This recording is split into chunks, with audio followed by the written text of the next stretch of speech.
Yeah. Hey, my name is Ryan, and yeah, I just really relate to Lily's message and her vision changing. Yeah, and I just wanted to share with everyone here, my friends, why I chose to live a Christian life. And yeah, those are two best MCs right there. There you go. Yeah, so just for everyone, I just wanted to do like a quick starter question. So imagine having the opportunity of choosing a piece of chocolate from either 30 types of chocolate or versus choosing just from 5 types of chocolate. What would you choose? And I think most people would say, give me the 30 types so I can have more options to choose from. However, if you think about it, the more options there are, the more likely one will make a non-optimal choice or a regretful choice. And this undermines whatever pleasure you may get from like choosing. So this predicament is commonly referred to as overchoice, or simply put, having too many options. And this is how I, yeah, exactly felt with my freedom in college. Hundreds of clubs, thousands of choices to make. And yeah, I had so many options. I could focus on my studies, I could socialize, build my network up, I could continue going to church, I could spend time partying, and I started to panic like the first week of college because I remember 3 distinct times in UCI's welcome week where upperclassmen said, yeah, 4 years of college went by so quickly. And this meant I had to choose wisely what I had to do for my next 4 years. And I didn't want to waste that time. So I chose a safe route, what most college students are doing. I needed to live for myself, look good, feel good, get good grades, have an impressive social life, then a job or graduate school after. And yeah, I spent my freshman year fully focused on academics, thinking, yeah, I could be a good student and have a good GPA. Yeah, and I did decently. Yeah, average, about 3.5, made my parents happy. But what did I learn that year? Well, I didn't gain any significance really that much from achieving good grades. In fact, I felt belittled because I can always find someone smarter than me. And then I started comparing and belittling people around me. Then I spent my sophomore year drinking and partying on top of a good academic record. And what did I learn that year? Well, I gained a lot of friends in all sorts of random social circles, yet I manipulated people with masks, trying to get people to like me. Um, and then I felt so alone and unloved because no one really knew me behind my masks. What did I learn from the end of it? Well, by the end of those 2 years, I discovered two things about myself. I became extremely condescending, manipulative. I wanted to be greater, I wanted status, and eventually I devolved into an extremely selfish person. And Jesus describes a person just like me in this verse. And it says in Luke 9:24-25, for whoever would save his life will lose it, but whoever loses his life for my sake will save it. For what does it profit a man if he gains the whole world and loses or forfeits himself? And verse 24 says, whoever would save his life will lose it. Jesus says that if I tried to save my life or preserve it by building up a resume of academic achievements or had a huge support group of friends for my own advantage, I would lose my life to belittling people and manipulating people. And everything I tried to build for myself led me to be a more selfish person. And I lost my life to my ego. And in verse 25 it says, for what does it profit a man if he gains the whole world and loses or forfeits himself?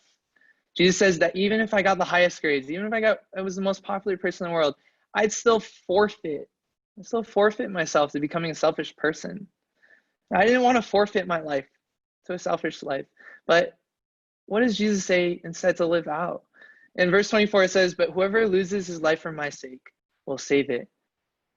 How does someone lose their life, and how does it in the end save them? Like if you lost, you won't win. Like how would you save it? Well, in college, I remember one significant event vividly that portrayed this verse. And I knew I wanted to live Christian life for sure after this event. It was when I was a resident advisor. I had a single room and a dorm filled with 80 freshmen. And even with 80 freshmen, ironically, I felt incredibly lonely. I would sometimes bring a meal back from the dining commons and eat by myself because I felt burnt out from school and work.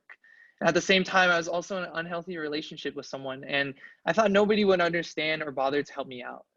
Mentally, I was distraught, and I just wanted to hold myself up until college ended. But here's where I saw the other side of verse 24, where it says, "But whoever loses his life for my sake will save it." So one of the clubs I was part, or I am part of, is a2f, the Christian fellowship that I'm part of now. And there were these guys in the same class as me that I didn't really envision becoming close to because we had such different personalities. But because we hung out a lot in that Christian club, we were taught how to love one another as Jesus teaches, and we developed genuine, strong friendships that amazed me. And what amazed me was that while I was in my distraught and isolated state in the dorms, they sacrificed themselves by pouring out their hours and time coming to my dorm in the midst of me feeling pretty lonely. And I remember one of the guys, he had band practice every Wednesday and came over after it was done to check on how my week was. And by the time he was done with practice, it was 11 p.m. He still came. And man, that was radical love. It was radical love and care in my eyes. Like college students are meant to study, like make sure they have enough time for fun later. Yet in their time, they wanted to give their time away to serve my needs. And I thought I was all alone in my dorm and nobody really cared to help me out. But this kind of radical love kept coming through our whole church. In the mornings, my mentor would come at 8 a.m. before work started with breakfast and read the Bible with us. And friends would cook dinner for me in the house randomly, just out of generosity. And again, other brothers would bring soup over when I was sick. And this is the life Jesus wanted for me too. I was not living a life when I fed myself with academic achievements and manipulated people. That was a subhuman like living. That was only surviving. But to be driven by the love of God and love people around you, that was thriving. And I got hooked. I remember I went on a mission trip the next summer to hang out or help out with our Rutgers church. And as soon as I got there, like my hands and feet were moving on their own. Like after experiencing so much love from my church, I want to show that love and have others experience the same. We spent hours setting up venues or for board games, glow in the dark laser tag, sports events, and much more, just in hopes that we could have other people experience God's love in a community. And one thing I remember the most this past year was just taking a couple of the freshmen out to get lunch. And there were small yet really meaningful moments I could share the love God and others have already shown me. Man, but how odd was this though? When I gave up more of my time to follow Jesus and loving others on this mission trip or various lunches with freshmen, I gained this infinite joy, knowing my life was meant for this radical love. But when I focus on building up myself through a resume or my social circle, I devolved into a selfish person, always unsatisfied and unhappy. But yeah, this isn't that odd if we revisit verse 24. As it says, "For whoever would save his life will lose it, but whoever loses his life for my sake will save it." Jesus' logic goes like this. If all we do while on earth is build up things for our life now, we will eventually lose ourselves in selfish, unsatisfying pursuits. But if we build on Jesus' love, we will save our lives from a selfish life away from God. Giving away your time and love to others as Jesus wants can definitely be daunting, but I was able to see Jesus' love was worth living out only because I was shown it by other Christians. And so I'd observe Christians who take their faith seriously and see the outcome of their life. And give it a shot to surround yourself with Christians actively loving each other in a church. And my hope for you is that you don't lose your life, but find an abundant life of love from God. And for any Christians out there, I would really challenge you to lose your life and see what happens, because I think you'll experience a much more blessed life. So, yeah, just thank you for listening to my message.